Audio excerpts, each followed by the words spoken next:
Welcome back to Grid Gym. This is adaptation by design instead of adaptation by chance. And what we're going to go through is we're going to go through how to quantify your strength so that you know what to do when you step into the gym. Every single lift, every single set, with every single rep, every day. Because that's a big deal. You have to be able to quantify this thing. And no gym, basically no gym in the world. I've been at some of the top strength gyms in the world, and they don't quantify this thing out. So you have to do this if you want to get...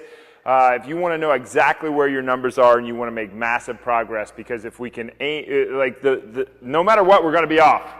But we want to be off by very, very tiny amounts so that we can make progress for a very, very long period of time. So what this all is based on is autoregulation. Autoregulation is a system that you can use by percentages to work on the weights that you're actually using. So for a 15 rep max versus a 1 rep max. If you're using the most that you can do for 15 reps is about 58%. The most that you can do for 1 is obviously 100%. The further you get away from 1, the less accurate these are going to be, but these are pretty accurate. So we're using autoregulation to drive the quantifiable number of weight that we can use, I almost misspoke there, on our sets and our reps, and how we can plan out to create success by design instead of success by chance. So, for 1 rep, you're going to be able to do about 100%. 3 reps, you're going to be able to do it at about 94%. 5 reps, 88%. 7, 82. 9, 76. 11, 70. 13 reps, you're going to be about 64%. 15 reps, you're going to be at about 58%. The reason this is kind of funny is because the first time that I ever really understood that this needed to become a thing, and this will probably be the next great health wave or the next disruptor in the strength and conditioning community, was when somebody brought the high school program that they were using. It was like this national the program, and they were using 12 reps on their first set at 76%. Well, that would be beyond, 76% is only 9 reps. So they're already going on the first warm-up set, they're going far beyond what their body is actually capable of doing. That's either their math is off or they're hurting kids. It's probably both. So how do we get this thing out? So we're going to use a 1 rep max of 200 pounds. You could use this, you could slide in any number that you want there instead of 200 pounds. But what do you do for a 4 rep, or for 4 sets of 3, 4 sets of 4, 4 sets of 5?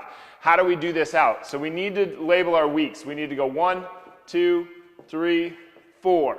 Okay, so same thing here, 2, 3, 4, 1, 2, 3, 4. Now, how do we do this out? Well, so we're going to do 1 set, 2 set, 3 set, 4 set for each one of these.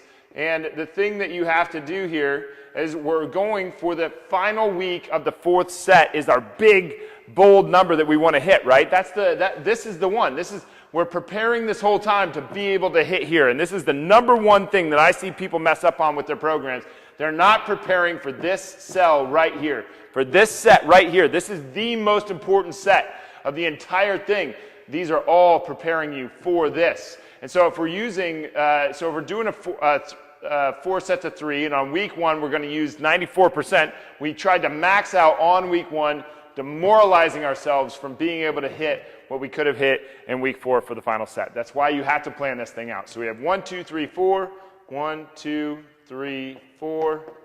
All right, now we have to know what percentage are we going to hit for each one of these throughout. Well, we know that for 4 sets of 3, that's about a 94% 1 rep max. So for 94%, so at 200 pounds, I should have grabbed my calculator. So 200 pounds, 94%, what is that? That's 188. So you should be able to hit 188 pounds for 3 reps. But we know that, like I'm writing about this right now in Coach the Game, trying to get really clear with this. And we know that it's not about forcing the tissue to create the adaptation. It's about coaxing it along. So we don't want to start week 1 with 94%. We don't want to start week 1 with 188 right here. We want to use 188 out here, but we don't even want to use 94.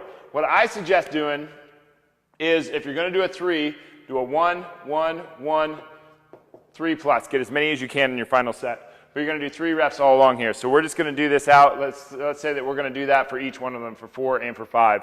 But this is what I do. I decrease this by 2, depending on the person. I decrease this by 2, and then I start decreasing by 5s. If this was a high-stress person, I might do this just a little bit different. I can talk about that at the end. If anybody's curious, just put in the comments below. Say, I would like to know what you would do for a high-stress person, because I'm a high-stress person. I'm like, go, go, go, go, go all the time. So I would do my numbers a little bit different than just everybody else. So drop it by 2. So this is actually pretty simple. 92%. Okay, 92% is what we're going to try to hit for a 3+. They should be able to hit 92%. So somewhere between 3 and 5 reps. If we're close, if our numbers were close, they'll hit about that. But they've been preparing for that throughout, so they should be able to get 5 reps. And if they can get 5 reps, we would take what is that? That's 184 divided by 88. That would give us our new 1 rep max. If somebody can do the math, if enough people aren't here, can somebody do 184 divided by 88%? So 184 divided by 0.88, and tell me what that quantifies out to in the comment section below. Okay, so now we have to warm up for this. So we're going to do 92. So I would drop it down by 5. So I'd go 87%. And then I drop it down by 5 again. I go 82%, and then I drop it down by 10. Start out with a set of 1 at 72%. Okay. Then what do we do from week to week to week? Well, if it's a high-stress individual, I'm going to drop this down by 10, and I'm going to drop it down to 82. If it's a not high-stress individual, I'm going to drop it down to 87. So I know I'm going to be doing 87. We're usually going to do two linear sets, and these are all working sets, right? So these don't count as warm-up sets. I called it a warm-up set. I misspoke there. But these are not warm-up sets. These are working sets. These are sets that should not be treated like a warm-up, and a warm-up shouldn't be treated like lackadaisical anyway. You want to treat that bar like it's 500 pounds if you're doing a bench press, you're doing a squat, whatever it is. You want to treat that bar like it's 500 pounds, and you are nailing the technique as best as you possibly can. But 87, 87, I'm going to drop that down to 82, and then I'm going to drop that down to 72 for the top set. And one thing that's really important here, I think it's important to start with the last set and work backwards. I think it's really, I think it's bad to start with your first set and move forward, because you're going to look at your first set, and let's say that last month we got 180 for 7 reps. Let's say that's pretty close. We got 180 for 7 reps, and you're going to go to there, and you're going to see here in a little bit, this is going to be much less than 180, and you're going to be like, well, I could do a lot more weight than that. Like, I should plow on the weight there. No, you shouldn't, because if you plow on the weight here, you ruin yourself for right here. We are coaxing a gain to go along here. Aaron replying to, did you guys come up with the math? Did you guys do 180, 209? So we increased our. So right there, you got 9 pounds stronger. So thanks guys.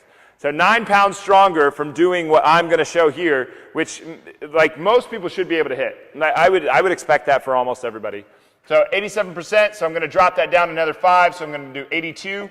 I'm going to do two sets of 82, 2 linear sets, and then I'm going to work. What is that? That's 77, and then 67.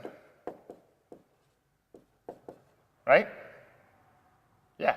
Okay, and then I'm going to drop that down by 5 again. So I'm going 77, 77, and then I'm going to go 72. Well, I did that backwards. There's that good old dyslexia. And 62%. Okay, 62%. What is that? 62% of 200 is 124. Is that right? 124. Math on the spot while I'm on camera is not the greatest in the world. But math class, seriously. Seriously, so when you tell us to start with just the bar, does that count as one of our sets? No. When you start with just the bar, that's your first warm-up set. You should consider that a warm-up, but you should still treat it like it is 500 pounds. You should treat that, you should respect it, you should appreciate it for what it is. Because you get sloppy with your reps, you get sloppy with everything else. How you do one thing is how you do everything. If you're not going to do the small stuff right, you sure as shit aren't going to do the big stuff right. So that's how I would do this. 62, 72, 77, 77, 67, 77, 82, 82. Week 3, I'd go 72, 82, 87, 87. Week 4, I'd go 72, 82, 87, end up at 92. This was the big set right here, 92. How many reps can you possibly do if they get to what do we say? If they get to 7, then what? I think we said if they get to 7, that's a 209 off of 200, give us a 9-pound increase in our 1 rep max. Okay? So that's the math of strength. It's really like not rocket science. It's just no gyms are willing to do this for you because they don't know how. They don't know how to do all this stuff, even though it's not that hard. Okay, what would you do for a 4-rep max? Well, 4-rep max is right in between, my bad, a 5 and a 3. So it's somewhere between 94 or like 92 and 90. So let's call it a 92% 1-rep max. So this last set right here, I would drop that down to 90%. All right, then I'd work back. 85. What is that? 75, 65, right? What did I do wrong there? Oh, no, 80. And then, 85, 80, and then 70. Okay, did that wrong. All right, then I just drop down 85, 85, 80, and then 70. And then I drop it down to 80, 80, and then I drop it down to 75, 75, and 65, and then 70, and 60. That's what I would do.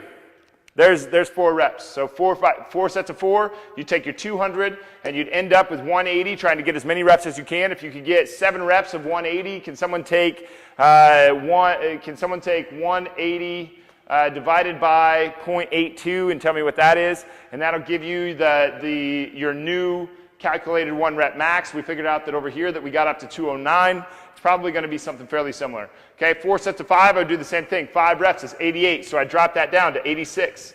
All right, I'd start out with this last cell, say 86%, then I drop that by 5, so 81, I drop that down to 76, 66 for my first set, my first working set. So, and that would be 1, 1, 1, 3 plus. 86% times 3, I would do the same thing for all of these. So I'd go, so my week 3 would be 81, 81, it'd be 76, it'd be 66, then I'd do the same thing again. 76, 76, it'd be 71, it'd be 61. And I'd do that again. It'd be 71, 71, 66, and then 56. 56, when you're doing 5 sets of 5, 56% of your 1-rep max feels like nothing. So 220. 220. So that's a 20-pound. So that would, and I would not be surprised if someone did that. If they did a 20-pound increase on their 1-rep max in a month, if they do it this way. But this isn't what most people do. They do it like they start out 90 right there. They're like, oh well, 90 is less than the amount that I could do. So like 90 to 92, 90 like I should be able to do 92 on week 1, and then they blow themselves out for the rest of their time, and then they're like, okay, they plateau, and then their body's like, hey, give me a rest. And then they fail miserably down here. They don't even get 4 reps. And they're like, what happened? Man, I must just be having an off day. Well, I guess I need to get on some creatine. No, you need to go back and look at your numbers and figure out that you don't get to do 90% on week 1, week 2, week 3, and then expect to just hammer it out on week 4. You didn't, like, that's not coaxing the gain. That's thinking that you got stronger than you actually are. You need to back off to a point where it's just practice, practice, practice, push. You just don't get to push every single day. So that's how I would do 4 sets of 3, 4 sets of 4, 4 sets of 5 with the quantifiable auto-regulation system. Okay? Off of a 1-rep max, 200 pounds. 200 pounds is kind of easier to calculate, I guess. I'm glad I did 200 pounds, not like 225, because that can get really funky. But that's how I would do it for 4 sets on 3, 4, and 5. You can do this for anything. And some video here, I'll go into conversions on how you would do from a front squat to a split squat, and how we came up with those numbers, because we actually had to do quite a bit of math to figure out. I don't know how good I did with like the standard deviation and stuff, but this is how you do it. Autoregulation bleeds into how you actually plan out for the adaptation that you want to coax along, not the one that you are trying to. You cannot force your body into submission. You have to coax it. It's a matter of coaxing the gain, not forcing your body into submission. Forcing your body into submission would be like, I don't know. It'd be like forcing your kids to do all their chores. It'd be like yelling at your kids and then expecting them to come up and give you a hug and enjoy doing their chores. Like, good luck. It's not going to happen. All right. So anyway, the body wants to be coaxed along, not forced into submission. So Let me know what you got from this. Thank you guys for interacting. I really appreciate it. I did not bring a calculator, so you're a big help. Please like, comment, share. Tell us what you thought of the video, and I'll be back with more Math of Strength. Maybe this will be like a Thursday thing. Maybe that's what this will be. Thursday is the Math of Strength, how to quantify your stress levels. But anyway, thanks for being here. Really appreciate it. See you soon.